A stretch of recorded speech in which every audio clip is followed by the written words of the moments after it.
नमस्कार। शोम रतोड़ी एनालिसिस में आपका स्वागत है। स्वाभाविक है कि आज मेरी चर्चा का जो विषय होगा वो जो 5 राज्यों के चुनाव के परिणाम, जिसमें से 4 के आज आ गए हैं और 1 का कल आएगा, उसका मैं एनालिसिस करूंगा। इससे पहले आज जो मध्य प्रदेश का जो रिजल्ट आ रहे हैं उस पर सब लोग चौंक रहे हैं। अब मैं आपको एक बात बताता हूं कि इस बात की भविष्यवाणी मैंने 2 महीने पहले कर दी थी कि मध्य प्रदेश में बीजेपी को प्रचंड बहुमत मिलेगा, 2/3 बहुमत मिलेगा। और मैं एक पार्टी में था जिसमें लेफ्ट और कांग्रेसी दोनों थे, उनकी मंडली थी। उनके बीच मैंने कहा, ये बात कही कि मध्य प्रदेश में ऐसा होने जा रहा है, बीजेपी जो है प्रचंड बहुमत लाएगी, 2/3 बहुमत लाएगी। तो वो लोग बड़े बिफर गए। उन्होंने मुझे बिल्कुल एकदम से पागल समझ लिया कि मैं क्या बोल रहा हूं। मैंने उसके पीछे कारण दिए और उसके बाद मेरा इसी बात पर वीडियो है। अगर आप मेरे उसको सर्च करें, वीडियो को सर्च करें, तो आपको वो बात कहने को वो बात मिल जाएगी। मेरे वीडियो में वो बात मिल जाएगी जिस बात का आज से पहले कोई जिक्र नहीं कर रहा था। और सब आज विश्लेषण करने की कैसे मिल गया बीजेपी को मध्य प्रदेश में बहुमत। कोई भी पॉलिटिकल पार्टी, कोई भी राजनीतिक विशेषज्ञ, कोई भी टीवी का एंकर, किसी ने भी इस बात को नहीं स्वीकारा कि मध्य प्रदेश में ये स्थिति होगी। लेकिन मैंने इस बात की भविष्यवाणी कर दी थी। हालांकि मेरे सब्सक्राइबर बहुत कम है, देखने वाले बड़े कम हैं, तो इसलिए मैं आपसे निवेदन करूंगा कि आप मेरे इस चैनल को सब्सक्राइब करिएगा। बिल्कुल बड़ी डेप्थ से जो है मैंने एनालिसिस करता हूं। और मेरा एक बहुत पुराना इसके पीछे मेरा बहुत पुराना बैकग्राउंड है राजनीतिक विश्लेषण। आज से नहीं, करीबन 30-40 साल से, जब तक ये यूट्यूब नहीं आया था तब से मैं राजनीति पर विश्लेषण करता हूं। तो मेरा आपसे अनुरोध है कि आप मेरे चैनल सब्सक्राइब करिएगा। और आपको निष्पक्ष जानकारी और बड़ी डेप्थ में इन डेप्थ जानकारी अगर आपको चाहिए होगी तो आप मेरे वीडियो पे उसको लाइक करिएगा, शेयर कीजिएगा और सब्सक्राइब करिएगा। हम चाहते हैं कि इस देश में ये देश जो है बहुत आगे बढ़े। और मैं मानता हूं बगैर किसी छुपाव के कि मैं मानता हूं कि मोदी जी के मुकाबले आज की डेट में कोई नहीं है जो देश को देखता हो, जो देश को आगे की ऊंचाई पर ले जाने चाह रहा हो, और जिसके पास असीम परिकल्पनाएं हैं इस देश को बढ़ाने की। तो मेरा एक बार पुनः निवेदन है कि मेरा चैनल सब्सक्राइब करिएगा, लाइक कीजिएगा, शेयर कीजिएगा और अवेयरनेस बढ़ाइएगा।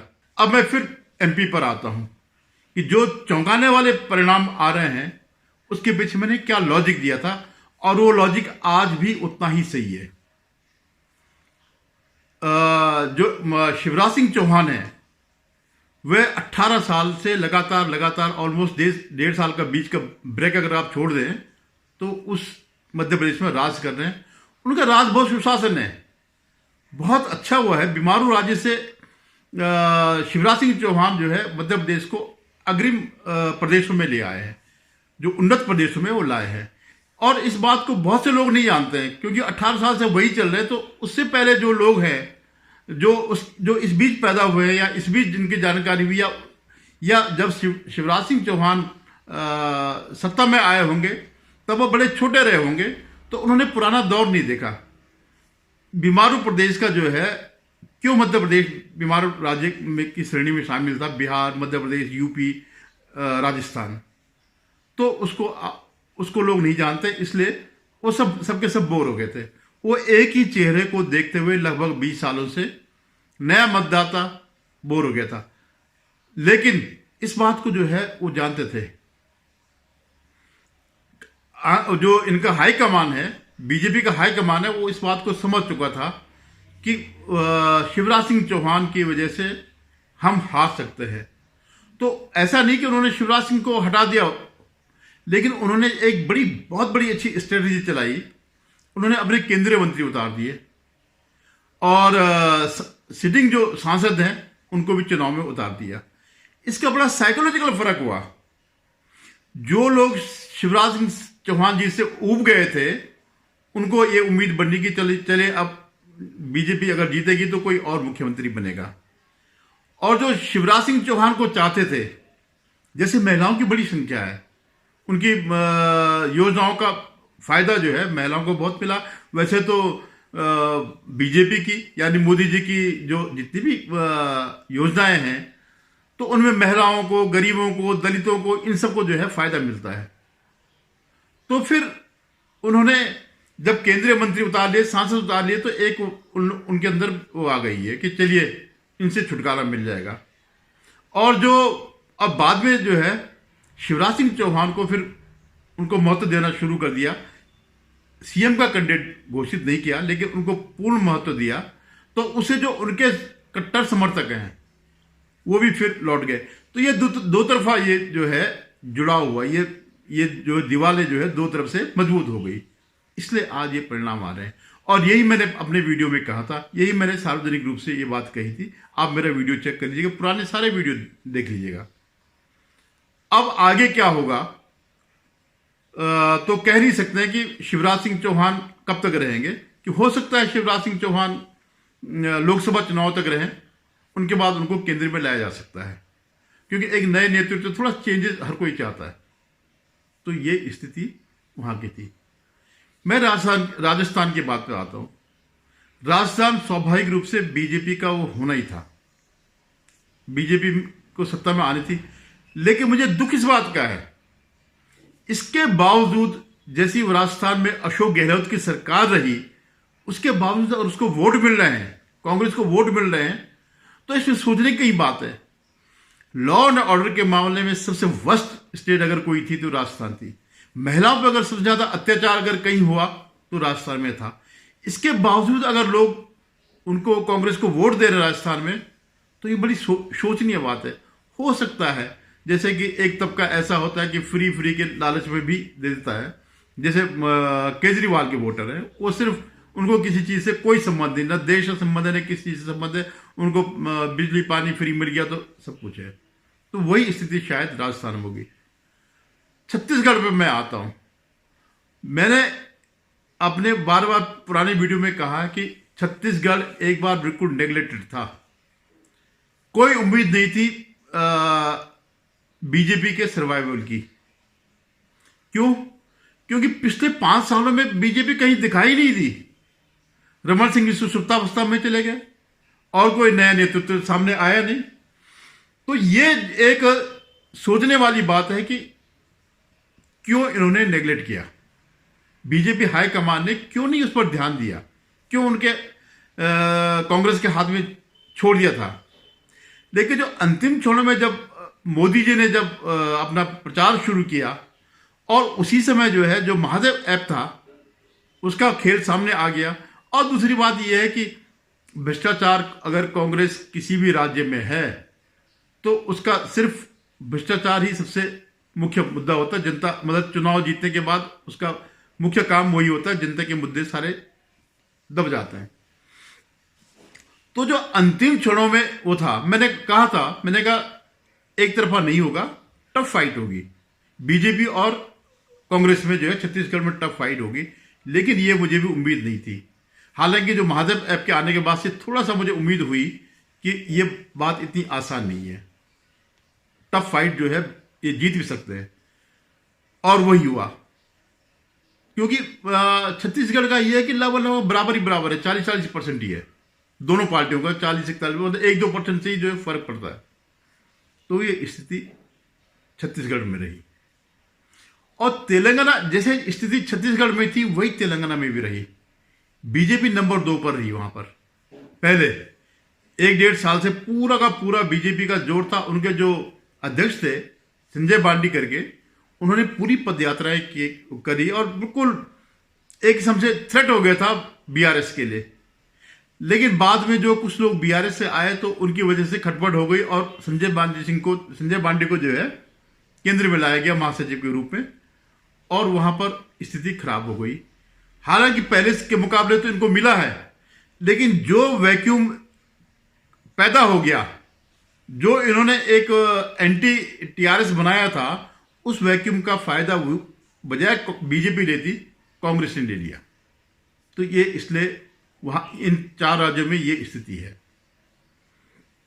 मतलब मैं कहता हूं कि तेलंगाना में ने खुद उन्होंने अपने पांव पे कुल्हाड़ी मारी है बीजेपी ने, और अगर बीजेपी जम के लड़ती तो कांग्रेस तीसरे स्थान पर थी।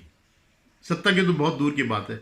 हालांकि मुझे अभी भी उम्मीद है, अभी उनके करीबन जो अभी तक चल रहा है 64 करीबन, और 60 के मेजोरिटी के लिए 60 चाहिए। अगर 4-5 कम हो जाते हैं तो कांग्रेस यहां से भी गई। अब मैं कुछ पॉइंट्स पे आता हूं कि कांग्रेस क्यों हारी। एक तो सबसे बड़ी बात यह है कि लगातार ये हिंदुओं के खिलाफ कांग्रेस ने काम किया, तो नेचुरली, और जो इनके अलाइज है जैसे उदयनिधि स्टालिन है, उसने तो सरेआम कहा कि मुझे सनातन धर्म को इरेडिकेट करना है, खत्म करना है। इतनी लंबी चौड़ी परंपरा को ये स्टालिन जैसे लोग जो है ये क्या कर पाएंगे। तो ये, और दूसरा क्या है कि राहुल गांधी का भी यही था। राहुल गांधी की शुरू से ये प्लानिंग ये थी कि जो है मुस्लिम वोटों को लाने के लिए हिंदुओं को गाली दी जाए। हिंदुओं को उन्होंने हिंदुत्व के नाम पर कर दिया, और हिंदू को जो है आरएसएस और बीजेपी से जोड़ दिया। उन्होंने ये हिंदुओं को अलग कर दिया, और इससे वो जितना बाहर जाकर, विदेशों में जाकर के वो प्रचार करते थे, हिंदुओं के खिलाफ बोलते थे, उसका फर्क ये पड़ा कि तेलंगाना में मुस्लिम वोट उनको मिल गया, क्रिश्चियन वोट तो खैर मिलना ही था। तो इसलिए जो है टीआरएस वहां पर हार गई। लेकिन अगर 4-5 सीट कम हो जाती है तो वो स्टेट भी जा सकती है। अभी फाइनल रिजल्ट आया नहीं। अब मैं पूरे दौर में कांग्रेस की स्ट्रेटेजी की बात कर रहा हूं कि क्यों कांग्रेस हारी हिंदुत्व के अलावा। आपने देखा होगा पिछले 1-1.5 साल से तोता रटन चल रही है, अडानी अडानी अडानी अडानी, और अडानी के खिलाफ बोल करके वो बीजेपी को करना चाह रहे हैं। जबकि सुप्रीम कोर्ट तक ने जो है अडानी को वो नहीं माना, दोषी नहीं माना। सुप्रीम कोर्ट की जो कमेटी जो उन्होंने गठित करी उसने नहीं माना, सेबी ने नहीं माना। लेकिन कांग्रेस के अंदर एक अहंकार है, वो सोचता है कि इस देश की जनता मूर्ख है, और किसी हद तक उनका सोचना यह सही था, क्योंकि इतने साल तक, 55 साल तक सब कांग्रेस को तो जिताते रहे। अगले 10 साल भी उनकी सरकार ऐसे मिलीजुली सरकार रही। तो वो जो इस भ्रम में थे कि हमने कह दिया अडानी और मोदी जो है मिले हुए और अडानी इस देश का दुश्मन है, तो इसका कहीं कोई प्रभाव नहीं पड़ा। और दूसरा था उनका ओबीसी, कि ओबीसी जातिगत जनगणना हो, वो भी उनका विश्वसनीय वो नहीं रहा, क्योंकि सबसे बड़ा ओबीसी तो इस देश का प्रधानमंत्री है। और जो एसटी की बात करते थे वो आदिवासियों की, आदिवासी को तो वो राष्ट्रपति बनाया है बीजेपी ने। तो ये कार्ड कहीं नहीं चले। माहौल बिगाड़ने में, कांग्रेस को खिलाफ करने में इनके प्रवक्ताओं ने, और सोशल मीडिया पे जो इनके आईटी सेल के लोग हैं, इन्होंने भी बहुत कुछ किया। इनके पास कहने कुछ नहीं था, कुछ नहीं था। वो बस उल्टा सीधा सोशल मीडिया में जो है वो करते, बकवास करते रहते थे, फालतू की बातें जो कि कोई मूर्ख ही उन बातों पर विश्वास कर सकता था। वही उन्होंने किया। जैसे ये जो टीवी पे आती है सुप्रिया सुनेत्र, उसके बराबर बदजबान कोई इनके पास है नहीं। और फिर वहां कंपटीशन हो गया प्रवक्ताओं में, सबके सब बदजबानी करने लगे। चाहे सुप्रिया सुनेत्र के बाद वो जो पवन खेड़ा है, एक आलोक शर्मा है, तो ये समझ लगे कि अगर हम टीवी पे जितना बदजबानी करेंगे, मोदी को गाली देंगे, बीजेपी को गाली देंगे, आरएसएस को गाली देंगे, सावरकर को गाली देंगे, सावरकर को चोर को कायर कहेंगे, तो इससे हमारे वोट बढ़ेंगे। ऐसा बिल्कुल नहीं है। पूरी दुनिया जानती है, भारत जानता है कि सावरकर जैसे व्यक्ति ने कितने साल काटे जेल में। लेकिन एक इस दौर में राहुल गांधी अपने एक मकसद में सफल हो गए, और बहुत सफल हो गए। और उनकी वही सफलता जो इनका इंडिया अलायंस है उसको तोड़ने में काम आएगा। वो सफलता क्या है? उन्होंने पूरे देश, उन्होंने हिंदुओं को गाली दे दे करके, हिंदुओं का अपमान करके, और हिंदुओं के खिलाफ कई किस्म की बातें करके एक ऐसा माहौल बना दे कि वो आज की डेट में उसके एक मुस्लिमों के एकमात्र प्रतिनिधि हो गए। इवन ओवैसी अपने ही गढ़ में उतनी सीटें नहीं ला रहा जितनी उसकी पहले हुआ करती। वो 6-7 सीट में लड़ रहे हैं, 2-3 सीट आ रहे हैं, जबकि ओवैसी अपने उसमें, वैसे तो पूरे देश में, अगर देश में नहीं भी अगर है तब भी अपने राज्य में बहुत मजबूत है, मुस्लिमों के बीच बहुत मजबूत है।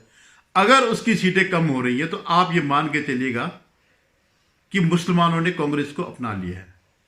अब मैं बताता हूं कि जब अगर मुस्लिम इनके साथ चले गए तो इंडी गठबंधन नहीं चलेगा, क्योंकि इन सब का जो इंडी गठबंधन में जितने, चाहे ममता हो, अखिलेश हो, एनसीपी हो, लालू यादव हो, जितने भी ये लोग हैं, ये सब बेस्ड हैं मुस्लिम वोट पे। क्योंकि मुस्लिम वोट भाई ऐसा है जो एक मुश्त जाता है, हिंदुओं की तरह नहीं कि यादव यहां चले गए, जाट यहां चले गए, ठाकुर यहां चले गए, ब्राह्मण यहां चले गए, दलित वहां चले गए, ऐसा नहीं है। उनका जहां भी जाएगा एक मुश्त जाएगा।